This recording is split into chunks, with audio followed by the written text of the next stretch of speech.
guys, Princess here. Welcome to another episode of By Pumpkin. A bitch is tired. Very tired. But you know, I gotta do a podcast. I have a podcast, you gotta show up to the podcast. You can't, you gotta keep showing up to the podcast. You can't have a podcast if you're not gonna show up to the podcast. Which is why oftentimes I see these celebrities starting podcasts and I'm like, girl, do you know you gotta keep doing it? Like every week? Like even if you don't want to, even if you're tired, even if you want to play Breath of the Wild and like go to sleep, you still need to do your podcast. Did you know that? You didn't know that? Well, you're going to find that out. I am fortunate though, because I like my podcast and I don't usually have to scrounge for things to talk about. But a lot of times when I see celebrities starting podcasts and they're like, I'm going to do a podcast about, and it'll be like the most narrow topic, and I'm like, okay, but you got to do that every week, bro. Every fucking week. If you're going to do one recording and just like put that out and not do anything else, that's called a voice memo. A podcast implies that you're going to keep showing up. What am I talking about? Girl, I don't know. Let's do some show business. Okay, some business with the show. Guys, if you are not a member of the Patreon, you should be. I go over there, I do all these bonus episodes. It's $5 a month. It's fucking worth it. I recently did a commissioned episode doubling down with Doritos. I didn't know who the Doritos were, but apparently they got a whole bunch of fucking kids and they out there in Vegas, and it was very interesting. Kids keep going to the hospital. All kinds of shit was going on. I didn't ask me anything over there.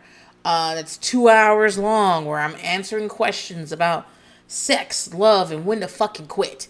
And that's over on the Patreon. And starting this week, Patreon members voted. Patreon members get what they want.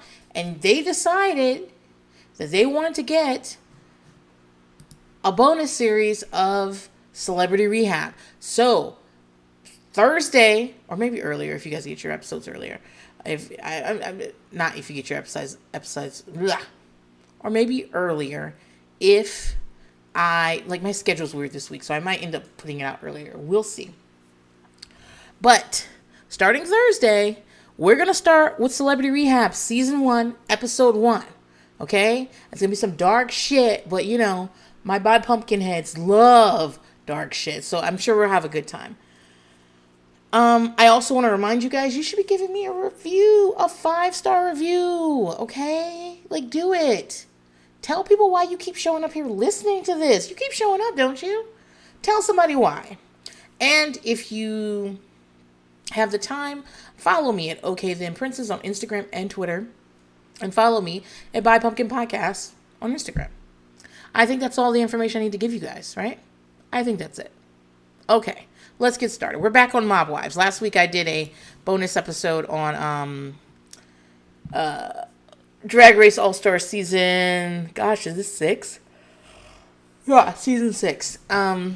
So we took a little break from Mob Wives. We only have it's gonna be like a month and a half of Mob Wives left. We're rounding the corner on this, and after that, I'm gonna choose a new season for By Pumpkin. I'm still not sure. I really feel like I want to do Charm School, yeah, but I'm also thinking a lot about For the Love of Ray J, and I'm really thinking a lot of Rock of Love. Rock of Love is actually my favorite of the Of Love series. I don't know why. I just like when a bunch of porn stars and strippers show up to compete for a man in a wig. I just feel like that is prime TV, and so I don't know where I'm gonna go next season, but I'm thinking of it. I'm thinking of what I want to do, and I gotta figure it out. But it's around the corner. Remember, we're going to have Liz on when we talk about Junior's a Rat. We're going to have Liz on. I'm probably going to have a couple of more guests. And we're going to put this Mob Wife shit to bed, okay? But this week, we're going to be doing Season 2, Episode 10. It's called Fire Away. And remember, the last time we saw the girls, they were in the Poconos. Renee was getting into it with that guy in the bar who only had one nut. Remember, she runs out of bar, screaming into a flip phone, Junior, I'm coming home. And I wouldn't be surprised if that was ADR, to be honest, because I don't know. I just feel like it would be hard to get her audio on that. However, This is the story we're being told. So we gotta, we gotta go what we're going. So while Renee is out in the street yelling, I guess, Karen and Ramona and Carla are sitting at the table, and they end up talking about their Drita problems anymore. Um, and what Karen and Ramona keep saying is that they admire Carla's loyalty. Again, they're talking about her like she's a pit bull they're gonna breed. And they're breeding for her best qualities, and one of them is loyalty, and the other one is her long, silky hair. It is very strange the way they talk about her, but it is interesting that anytime you see Karen and Ramona talking about Carla, they are giving her a compliment. So, back at home, Drita is visiting Big Ange after she had some surgery in her neck. I'm not sure what it was. Big Ange is making Drita laugh about the surgery, and Drita starts talking about anger management with her. She says she wants to talk to Karen, get over issues. I don't think you should talk to Karen. I really don't think you should talk to Karen.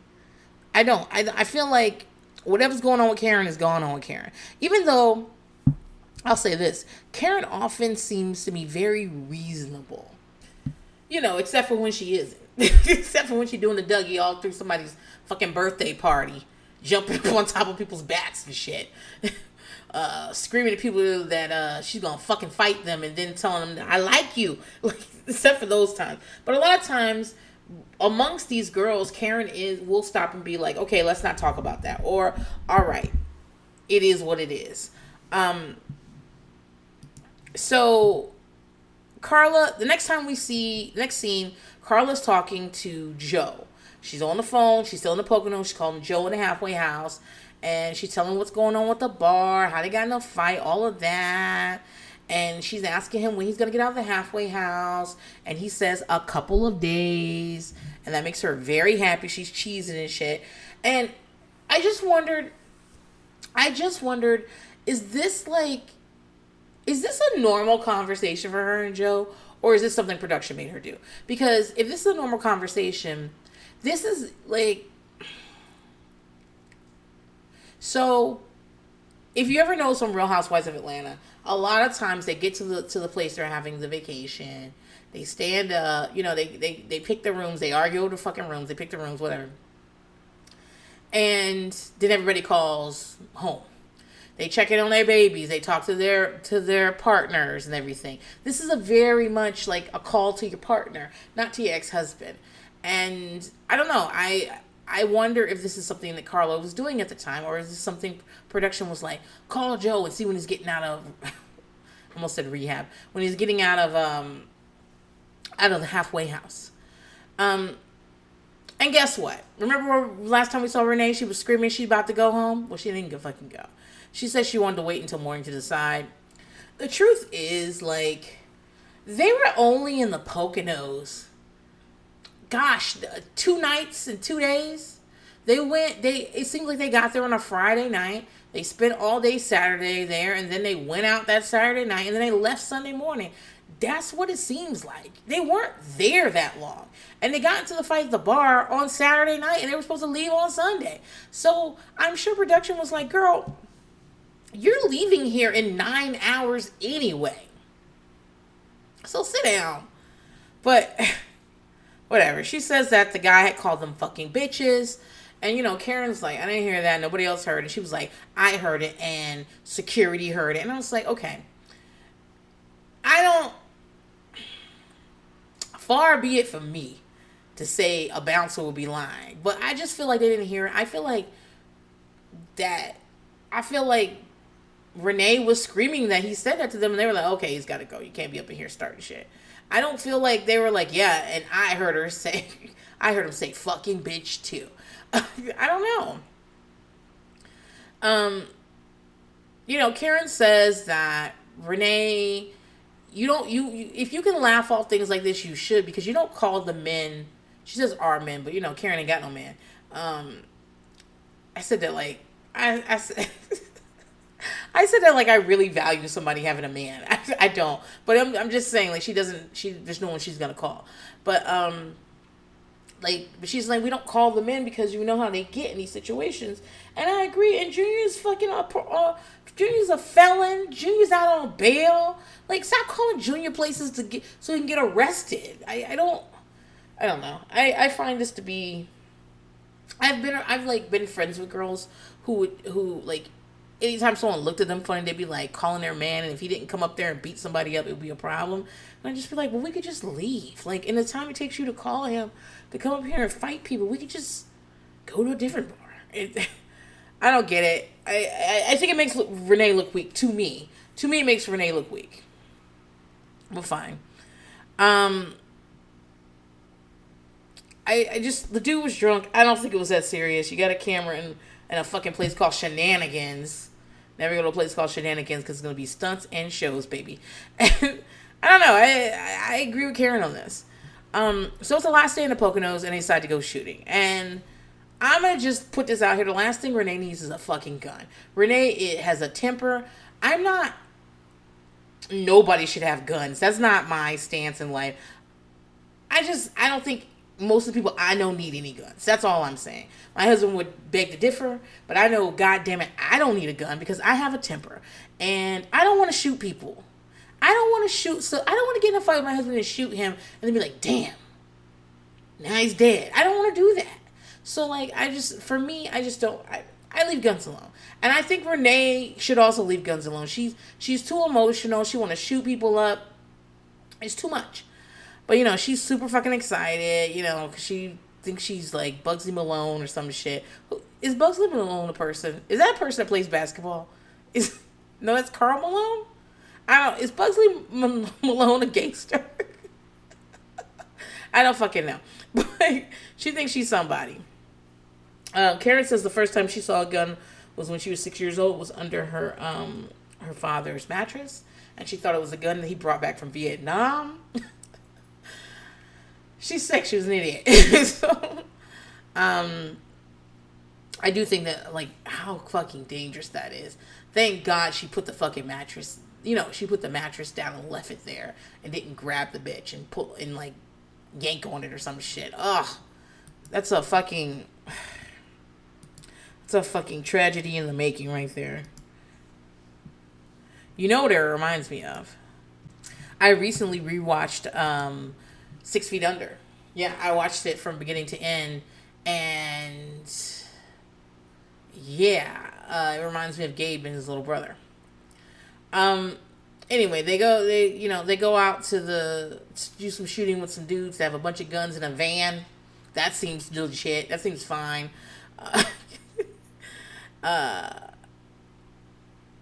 And you know, she's talking.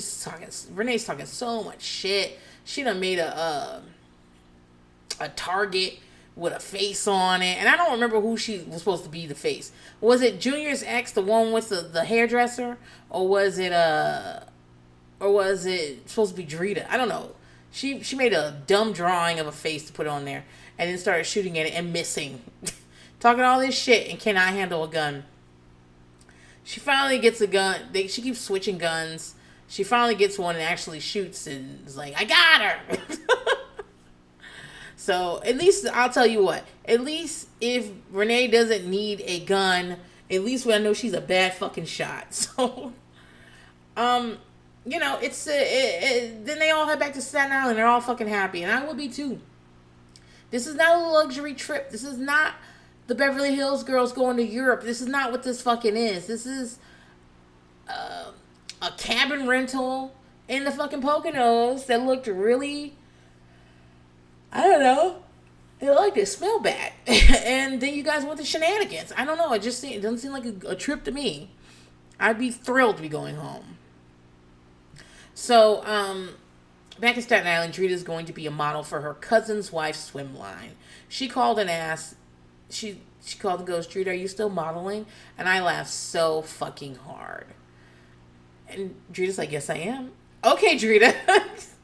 And it's called House of Jackie B. I searched it, and the first thing that came up was an article on a blog in 2012 about Drita modeling for it, and that's it. I haven't tweeted since 2013, so I'm guessing it's safe to say that the House of Jackie B is dead. But Drita's gonna model, and in case anybody wondered, her measurements are 34D, 25, 34. I don't know. Is that supposed to be good? I'm not sure. When Renee gets back home, her junior AJ and his girlfriend go out to eat. I think the girlfriend's name is Allie. And I see her, and they're all going out to eat at this restaurant that her dad used to like to go to. And I'm like, is this the one that put AJ in an emotional twist? Remember when back a few episodes ago when AJ got into an emotional twist because apparently he's having sex for the first time and his body is hurt, his body and mind are disconnected, and it made him all wild and made him kick in some doors at the house, right? Is that? I'm unsure, but Allie says that she loves Renee's dad. They've been spending a lot of time together, and that makes Renee happy. They've been dating for 4 months, and Renee asked them how long they've been dating, and Junior's the one that goes 4 months. I'm like, oh, both Renee and I go, oh, Junior, okay. And Renee says she's a part of the family, and she tells him that we're part of the family, and she's so happy AJ has someone good in his corner. And I'm like, after 4 months?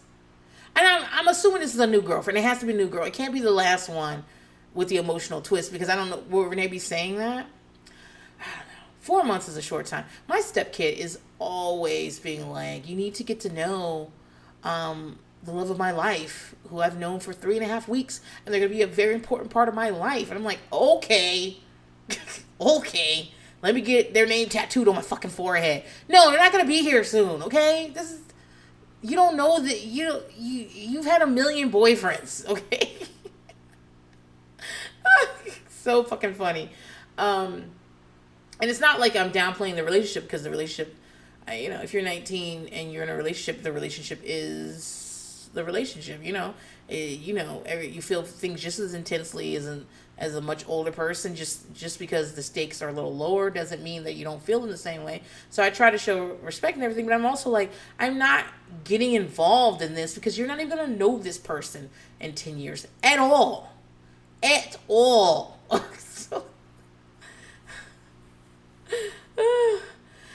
So I can't imagine, like, one of my kids, like, dating someone for 4 months and being like, you're a part of the family. I'm gonna be like, what's your name again, honey? I'll learn it eventually, but not for 4 months. How are these kids? No. In the next scene, Renee is trying to talk. There's like, it's almost a throwaway scene, but Renee's trying to talk to AJ about getting someone pregnant. Why? AJ's like 17, yeah? I don't understand why you be having this conversation with AJ when he's already 17 and on camera. He's really upset.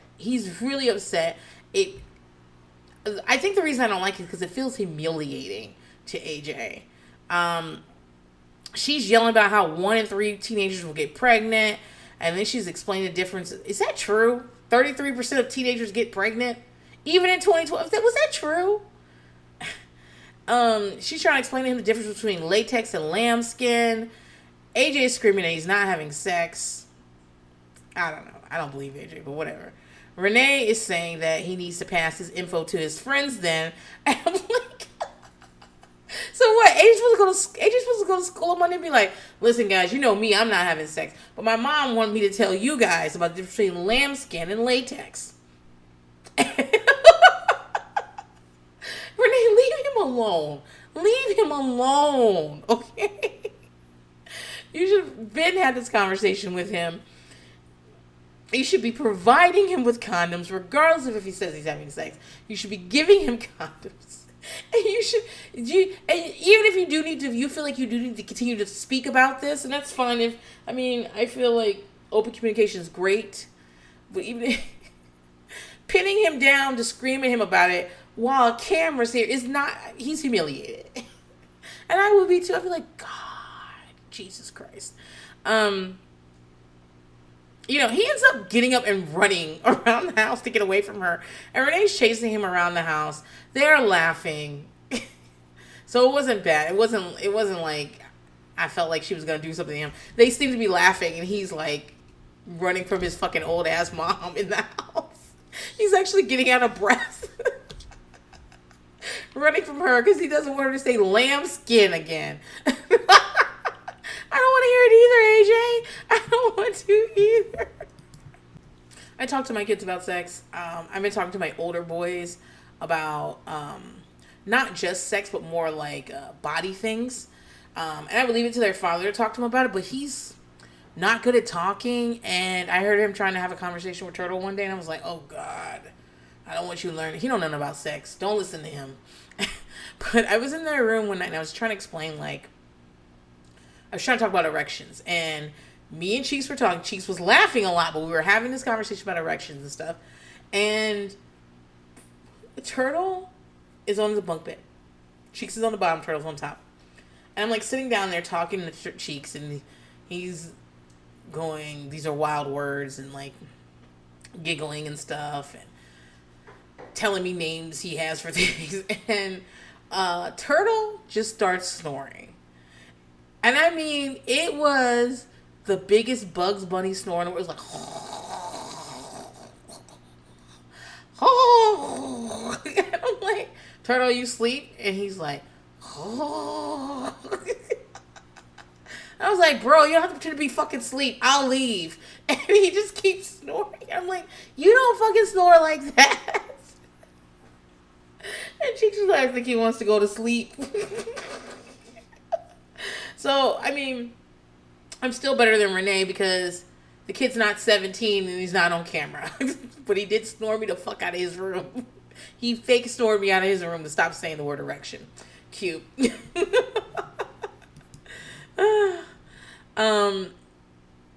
So next we see Ramona. She's at Karen's house, and she's talking about how her kids want to see her boyfriend in jail. Particularly, I think her name's Melina. I don't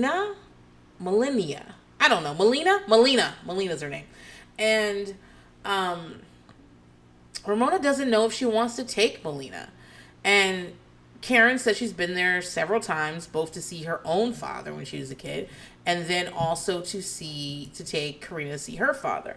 She says that Karina, you know, when Ramona's asking about like whether that causes anxiety in kids and stuff, she's like, listen, Karina had a gun pointed in her face while the cops busted in to arrest her father. That caused anxiety. And being able to see that he's okay, even though he's, you know, locked up, that made her feel better about the whole situation. Taking her to the jail wasn't that big of a deal. And it gave her some peace. And Karen thinks that Ramona should take Melina. And I'm on the fence. So, like, I've talked about this. My birth father has been in prison for, let's say I'm 41, 40 and a half years maybe, 40 and a quarter. And I started visiting him when I was 8 years old. My parents, my mother and my birth father got divorced. But they didn't get divorced until my mother was ready to get married again. So even though they have not been together since maybe I've been home from the hospital for 2 months, maybe. And, you know, because I was 2 months old. But they didn't get divorced until I was maybe 7-ish. And so my mother could marry my stepfather. And at that point, throughout the divorce proceedings, some members of my birth father's family were just making noise about possibly trying to get like some custodial rights to me, which would be ridiculous. Like what the fuck? There's no way. But my mom at the time was worried about that, and she decided that. And her lawyer had advised her to try to make sure that she kept the door open between me and my birth father, so that that's an argument she can make in court that she is seeing his side of the family. She is seeing him. And so I started visiting him in prison from time I was about 8 years old on. And my mother, that's her ex-husband, took me quite frequently until I was old enough to drive, to go on my own. Until I was 18, I had to have an adult with me. And don't give my mother too much credit. It is very much, like, to him, she's the one that got away. So she got to, put on her makeup and go up to the jail and be like, hey, what's going on? Me, I'm doing great. I'm remarried. I'm not in jail. And like it was very nice. She got her ego boost. I mean, it did take time and money, but she got her ego boost every time she did it. But I am grateful for it because I would not know my birth father regardless.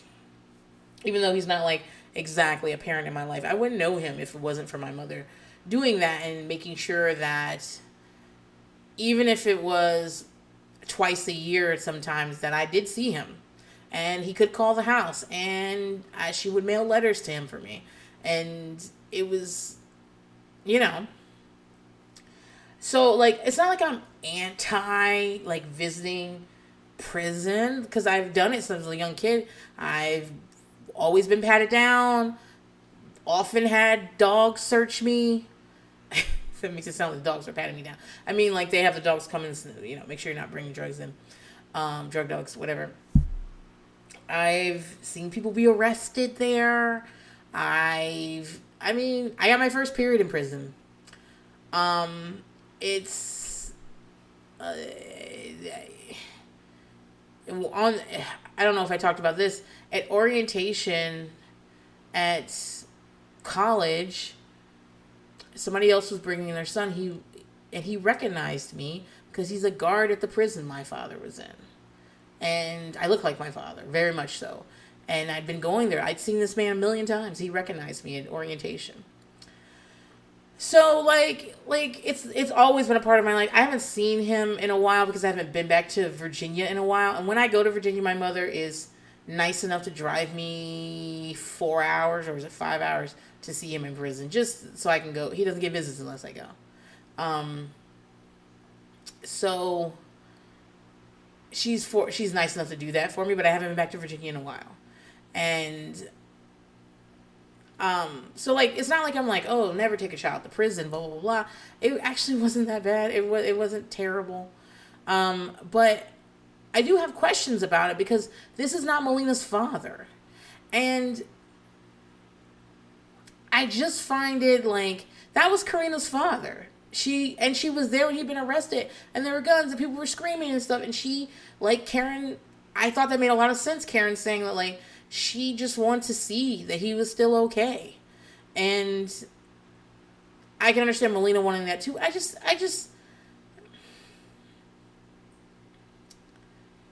worry about, I always am a little worried when a single mother allows her children to be attached to non-permanent men in their lives. And I understand that you don't always know who's permanent and who's not. I get that.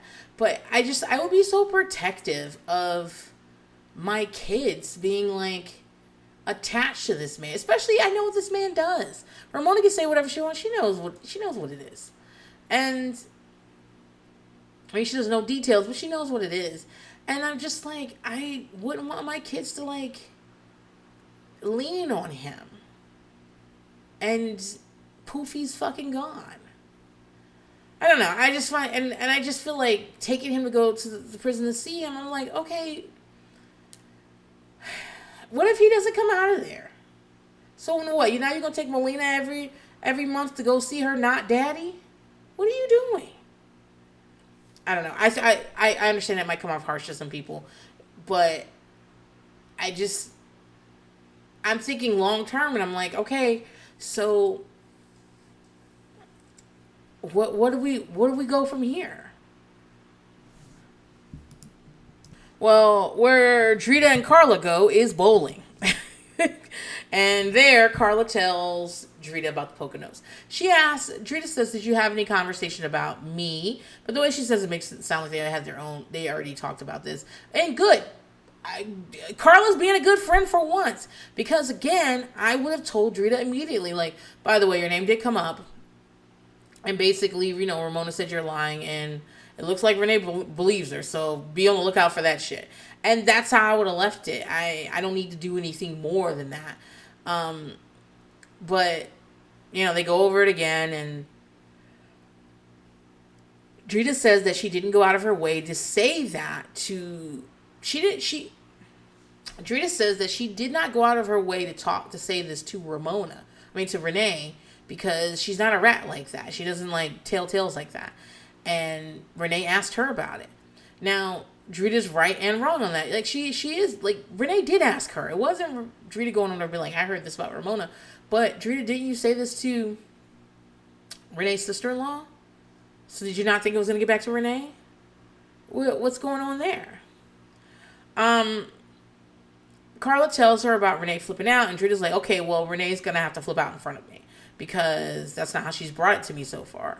Carla brings up a good point. They keep saying that Drita molds Carla's mind, but Renee's the one that changes her mind depending on who she's with, based on people she's talking to.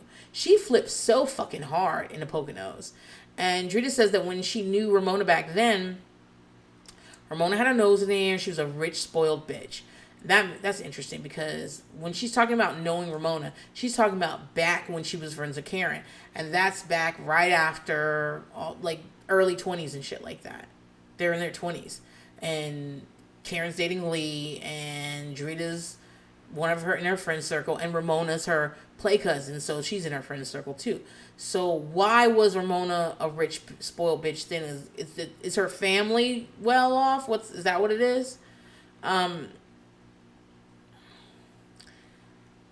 But what Drita goes on to say is that Ramona wasn't a fighter, and Drita wants to know why she's pretending to be one now.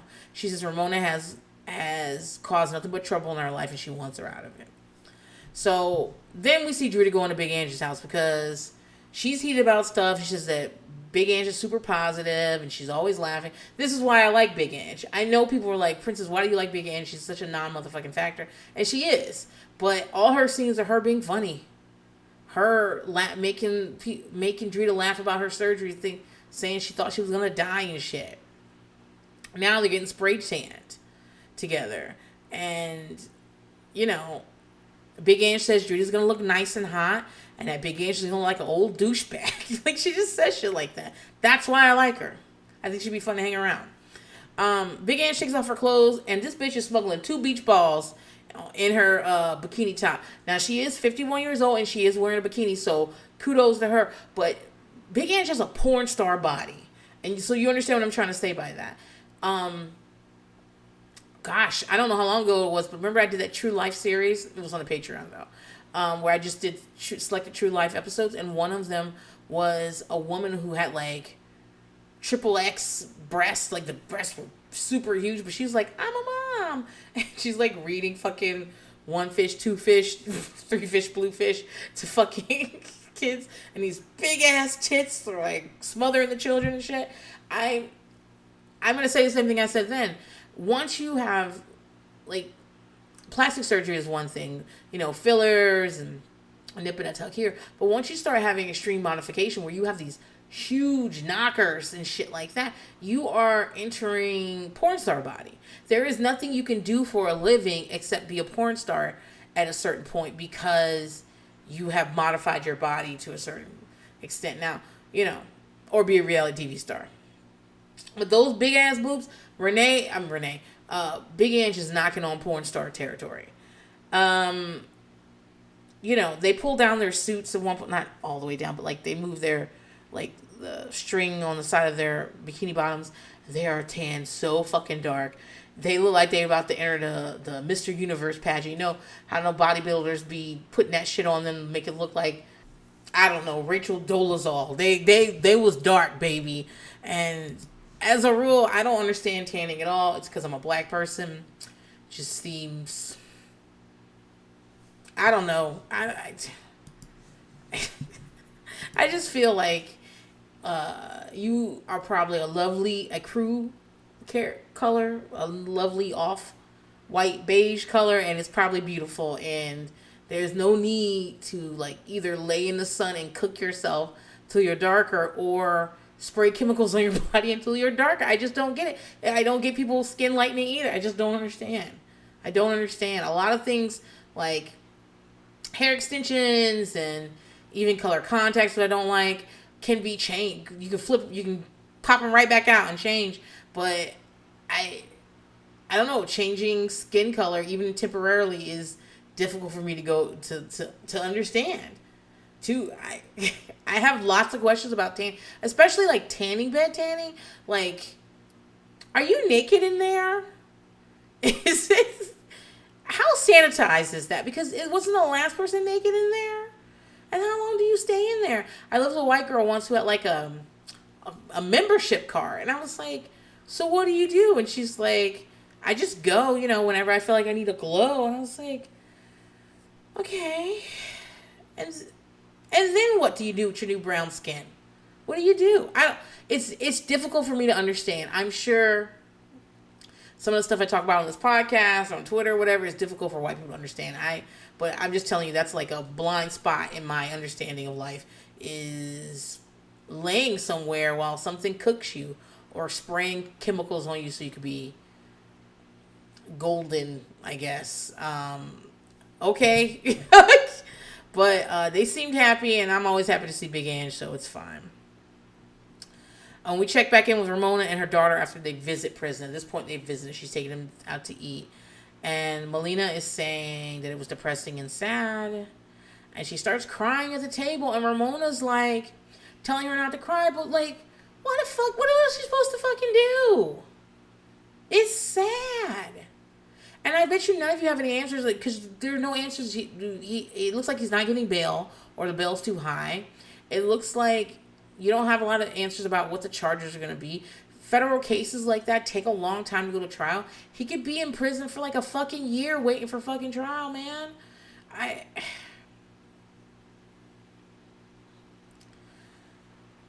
She tells her kid that her boyfriend loves her, and Melina says, I love him too. And she asks Melina if she was scared going in, and Melina says, yeah. But also, again, why wouldn't you be? When you go visit someone in prison, especially as a child, you're there. First of all, there are lots of people there with guns riding up to the bitch. There's like razor wire and shit, and all these signs saying, bitch, you will be prosecuted. Don't be trying to bring no drugs up in here. Don't be trying to get buck up in here. Your ass is going to jail. I used to have such anxiety as a child. Whenever we would go on base, I would be checking people's seatbelts.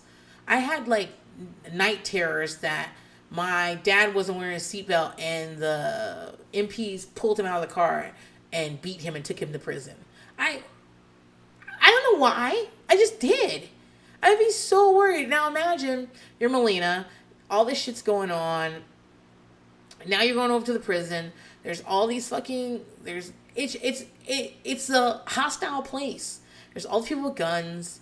They're asking you to go through detectors. By the way, if you're wearing a bra with underwire, you gotta take that bitch off. But then maybe you can't go in because you can't just be flapping titties around when you go into prison. Like all kinds of shit. They're also going... He's not sentenced. So... He's not in prison. He might be in jail, which means, and the difference is in prison, there's more freedom to walk around because of the, just the security status of it. There's less in and out in prisons. So they'll have visiting rooms where you can sit with your loved one and, buy shit from the stickers, from the vending machines and their games to play and stuff. That's the environment in which I visited my birth father.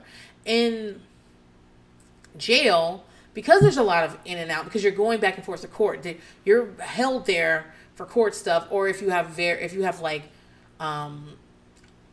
limited time. So like if you it really depends, but if you're like doing 2 years, you'll do it in jail instead of prison. It just really depends on where you are, though. I keep recommending this, but Netflix has maybe I should do something on it. There's a docuseries called Jailbirds. And some of those people have 7 years, but they're in a jail. But the important part to remember between jail and prison is that jail is usually convenient to court because they will be ferrying people back and forth to court, to arraignments, to your actual trial, to sentencings. You're in jail for that. And then once you're sentenced and you've got the time, if it's significant time, they're going to move you to a prison where it's no in and out. So because there's bigger security concerns at a jail, when you go in, you don't touch the person. You're talking on a filthy fucking phone through a filthy plexiglass thing. And I just don't... I'm sure Melina was terrified. I'm sure she was. And I don't know how much peace that brought her. I feel like she could have got the same peace talking to him on the phone from home. Ramona says it brings back memories of her going to jail to see her grandfather and having to be pulled off of, well, she was in prison if she was touching him, having to be pulled off of him when it was time to go home. And she breaks it down. She says her kids don't have a father anymore because they're not with their, she's not with her husband, and her husband isn't like left their lives. And they don't have a grandfather because Ramona's father disowned her for marrying an Arab. Again, I'd like to know more about what he actually is as opposed to just the word Arab. But okay. And so they don't have a great relationship with their father. Their grandfather's out of their life. And now this other man has been picked up, and who knows what would have happened. This is what I mean. This is the reason I would have never brought him around. They have nothing but people who just don't come back anymore. If I were single, I'd be so fucking careful. Well, who gets to even look at me? First of all, if you show any kind of special attention to my kids, you'll never see them a fucking again. My neighbor, who I like a lot, cries every time she sees Bunny. I think it's because she has 3 sons and she really wants a daughter. She loves Bunny to death. And it makes me I never leave Bunny around her. Because I'm getting real strong kidnap vibes from her. And I hate it. And so, but that's just me being extreme. I understand that part, but that's how I feel. Like whenever they're like, Mr. David at the YMCA said we can watch videos on his phone. I'm like, who the fuck is Mr. David? Well, hold up. He ain't asked you to go out to his car, did he? What's he saying to you? What happened then? What kind of videos was it? Like I'm very nervous about this type of shit, and I understand. Like I understand. And most times children are hurt. They're hurt by someone they know, family, friends, that type of stuff. But these are people they know. These are not strangers. These are not people who rolled up on the street. These are people they know. I'm very concerned. Whatever logical shit I know doesn't matter because I have to do everything I fucking can to make sure nothing happens to my kids. So yeah, if you are like eyeballing my kids and bringing one kid special presents and stuff like that, I'm like, what the fuck is going on here? What's up? If somebody at my job asks about my kids, I'm like, what do you want to know about that? What you plotting on? What you doing? Don't ask about my fucking kids. I'm trying to keep them safe. So already I'm nervous. But unless bonker shit, okay? Unless bonker shit. Remember, like, my kids have been through all this stuff. They're back. You know, brought them from Dubai. They're back here in Staten Island. I'm sure they're not living anywhere near the standard of living they were living there. Their father's no longer speaking to them. It's crazy with your family. And now you bring this dude in their life, and this motherfucker gets picked up, and now they're just... And Ramona's like, well, this is like mirroring my life. I'm like, well, that's a problem. Because was it good? Was it great when you were in there, like seeing your grandfather, who you didn't even know was like a part of the mafia or anything like that? You thought, I don't know what you thought your grandfather did, but it's not like with Karen's sort of thing where Karen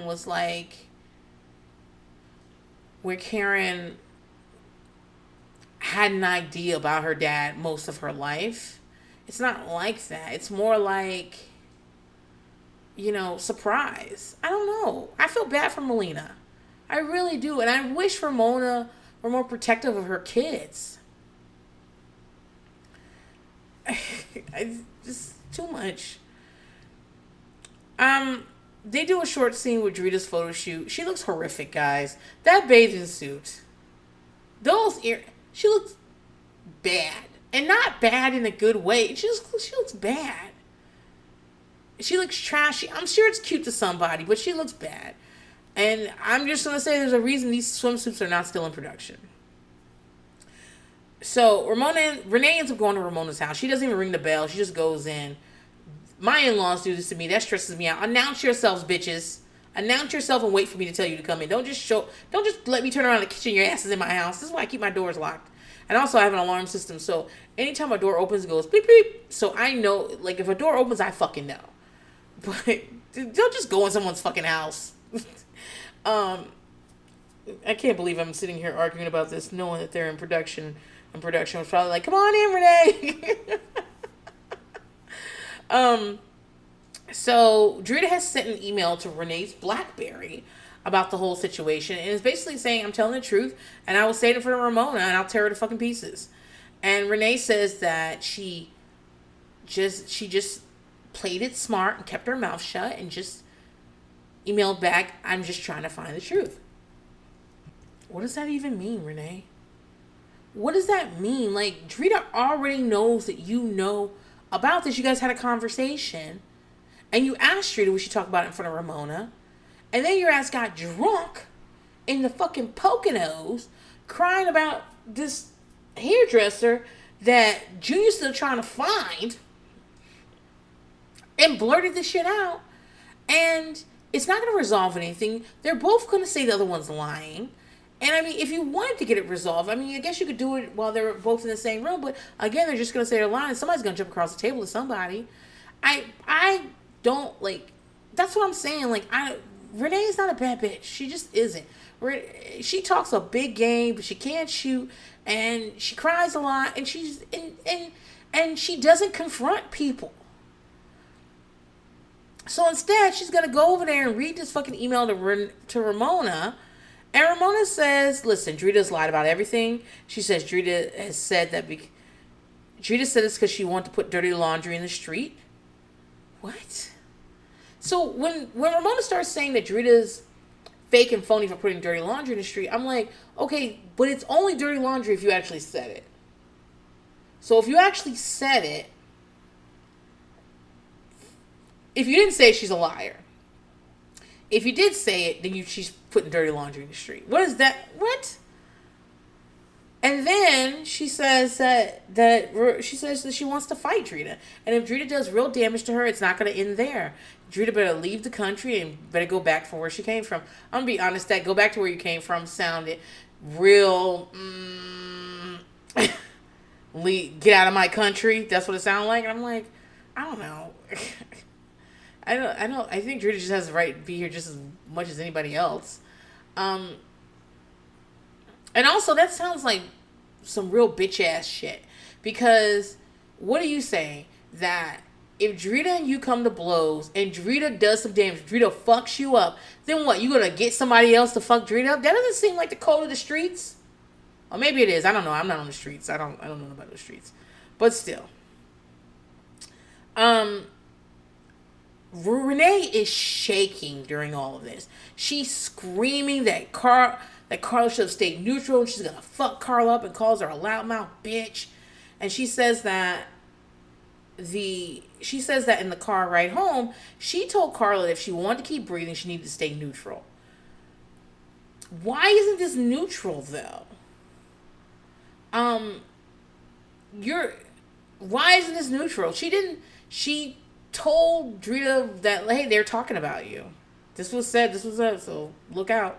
Well, why is this not neutral? Was she supposed to pretend like it didn't happen? I mean, I think Carla's a shitty friend to begin with, to be honest. So I didn't expect her to go back and tell Drita, but I think it was the right thing to do. And Ramona agrees with me. Ramona says, in the confessional, she says Carla did what she had to do. And she also says it doesn't really matter because if Carla told her what she said, she'll say what she said in front of Drita too and smile. And I'm like, right. So what? Why can't Carla tell her? Renee, what's the problem? What did you want to do? What you do? You wanted to run up on Drita with Ramona and I don't know. Renee's a fake ass bitch. Okay, that's all. She's a fake ass bitch. She pretended to be a lot of shit that she ain't. You know. So next we see Carla and her kids cooking, and Joe's on the way to the house because she's officially out of the halfway house. And remember, when you're in the halfway house, there's certain places you can't go, and you got to be home at a certain time, and all these other things. And he couldn't come to their house when he was in the halfway house, so now he can. And you know, when Joe gets there, they don't film his face. They film him from the back. They film his butt and his back as he's like walking up the stairs to open the door, and they don't film Joe's face until little Joe jumps in his arms. And then they film his face. I was like, oh, fuck, Joe's cute.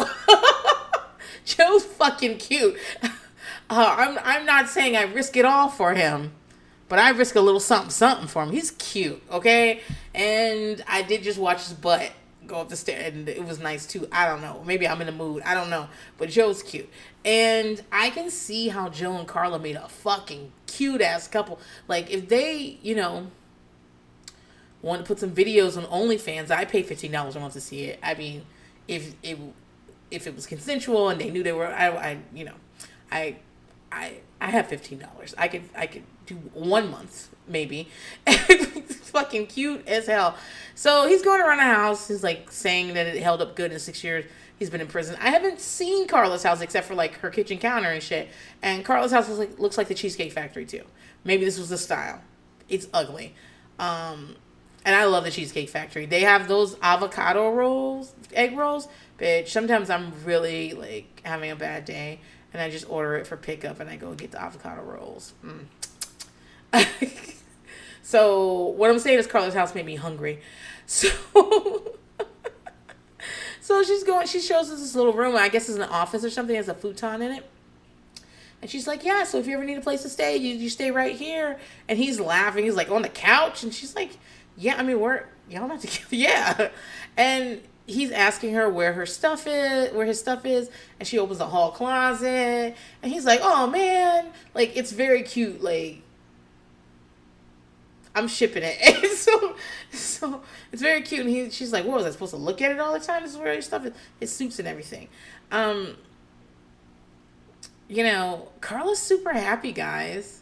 She's super happy because she's like made food. The kids are helping. They're all at the table and shit. And she's saying the last time they were all around the table like this, the kids were in high chairs. Because what are her kids, 7 or 8 years old?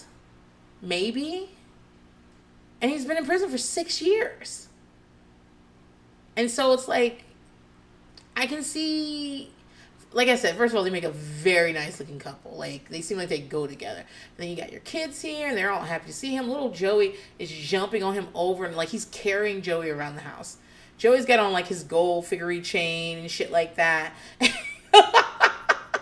And just being held by his daddy. I'm like, yeah, he wants to be held by his fucking daddy. Let him. He hasn't seen his dad in a long. Well, he has seen his dad, but his dad hasn't been able to come to the house in a very long time. And, Carla's like, anything can happen. I don't know. Joe could get married to someone else. I could get married to someone else. We could get back together. She's looking in the camera. I'm like, oh, girl, you fucked Joe, didn't you? Didn't you? I would. I would. He'd have to go back to wherever he's staying, but I would. I'd lay it down. But I would not get back together with him because here's the thing, Carla. You left him for a reason. And one of them is that he was so reckless with his life that he left you to raise twins for 6 years by yourself. And she did a fine job of it. She made it through. She survived. She was resilient, all that bullshit. But I don't know. It's very hard to get over. And like I was saying the other day, maybe 2 episodes ago, the one thing that Carla has over all these bitches, she didn't stay. Jarita stayed when he went to prison. Renee will stay with anybody. Renee will meet somebody on the way to prison and stay with them. Fucking Ramona's out here taking kids to visit in jail and shit like that. And Carla was like, no. I'm not going to take them to visit. I'm actually going to lie and tell him he's off, at a war or some shit. I don't forget. What the fuck did she tell him he was at for 6 years? And I'm going to have boyfriends. I'm going to live my life. I'm going to work out. I'm going to have a whole fucking life. I'm not going to stop because a man that I love took these risks and gambled and lost. And I really respect that about Carla. I also understand how it looks like when he gets out and he's looking good. And you're like, and you see your family together. And the thing about, unlike Lee, Joe doesn't seem like a dick, right? Lee's always talking about how he's going to beat Drita in the fucking head. And Drita says that he proposed to her by giving her a ring and said, put that on your finger. Like, he's like a dick. And he seems like he's always been a dick. But Carla, I don't know. Joe seems personable and happy and casual. He's not giving her shit about stuff. He's not telling her what she should have done. Everything. I mean, in this moment, I don't know what he's like. And her kids are fucking happy, and they sitting around eating fucking pasta in the Cheesecake Factory. Why not? I see how you get there. I'm glad. From my understanding, it doesn't go there, but I'm glad. I talked about this in the bonus episode because someone asked me about this and didn't ask me anything. I still forget who it was, but they were asking me about J-Lo and Ben Affleck, and I'm like, yeah, it's fine. I don't have any hardcore feelings about it except for that Ben looks 3 days dead in every picture, and J-Lo looks golden as always. He's always like, what am I doing here? And it's annoying because he obviously he's holding her. He wants to be there. And I don't know, he doesn't seem good enough for her. And he just doesn't. But I want to caution people that are looking at shit like this, that are like, hey, they got back together after 20 years apart, or 10, or whatever, 15, whatever the fuck it was. I think J-Lo's kids are like 12 and 13 years old. They're getting up there. So it's been a while. But don't do this with your ex. This doesn't work out in real life. Like, these are very rich people. J-Lo's buying houses left and right. She's 50-something years old, I believe, and looks a smooth 22. And she's been pretending like it happened. It got that way through tap water and Pond's cold cream. Okay, girl. I mean, she looks amazing. Amazing. Go back and watch Hustlers again. Such a good fucking movie. And J-Lo looks amazing in it. But you ain't J-Lo, girl. You ain't J-Lo. And when this don't work out, or if it does work out, if it don't work out, she'll be fine. She'll be fine. It is interesting that all the men we've seen J-Lo with the exception of Mark Anthony, and I think Mark Anthony is just not this type of dude, with the exception of every person we've seen J-Lo with has been ecstatic to be with her. Right? Diddy loved J-Lo. Still loves J-Lo. Casper, I'm sure he was happy to get out of a studio apartment that he was sleeping in with 5 other dudes. But he seemed thrilled to be with her. Ben has gone back a second time to be with her. Like, A-Rod was at those, when she was doing performances, A-Rod was out in these streets dancing, taking video and shit. He might as well been wearing a cheerleading uniform that said, I'm with J-Lo. Like, it seems like these men be happy to be with this bitch, okay? And I just have a feeling that she's the one that leaves. I think if people say she can't keep a man, I think that they can't keep her. And I just got a feeling that Ben is not good enough for her. I just got a feeling. He also has some substance abuse problems. I don't know the extent of that. I ain't going to get in his business. I'm not someone who's saying that people with drug abuse problems don't need anyone to love them. It should be alone for the rest of it. I don't think that either. But I think his are unresolved in a lot of ways. And I wonder about that. And I don't think that Jenny from the block really tolerates that type of thing. In fact, I have no way of knowing this. And I'm probably like making this shit up. But I got a feeling Mark Anthony has some drug abuse shit. Something. Why he always like a ghost? What's going on with him? But I don't know, man. But if she likes it, I love it. And one thing I do know about Miss Jenny from the block is that when she is done, she will move on. She doesn't have a problem breaking up with people. She ain't got no problem. She's out here making it TMZ official with Ben Affleck while she's still all over A-Rod's Instagram. This bitch be moving. And I appreciate that about her. I mean, there's a lot of things I don't appreciate about her, but this I appreciate about her. And I think she's going to be fine. She'll always be fine. I don't think you going to be fine when you get back with that motherfucker who used to work. He used to work in the back and used to work at the drive-thru at Hardee's, and y'all was dating and y'all was in love, but then y'all had broke up, and now that you're a grown-ass woman, you want to get back to I don't think that's going to work. So, again, celebrities, they're not just like us. They have whole different, they live in rarefied air, okay? They got options you and I don't have. So, Carla, As beautiful as I think you are, and as cute as I think you and Joe will be together, and as much as I like to be a fly on the wall when y'all are banging it out, I am gonna say, nope. We don't go backwards. We only go forwards. Forward's the only way to go. There's no reverse in this car. Anyway, that's it, guys. Next week, Big Ange gets arrested. Junior writes a note, and Renee is crying. So, and I will see you guys then next week. If you want more content, you need more content, you wish that you had more content from me, make sure you join the Patreon. It's patreon.com/buypumpkin. If you don't, that's cool too. But if you want more episodes and you want to hear me talk about a variety of different things, that's where to do it. Love you guys. Toodles.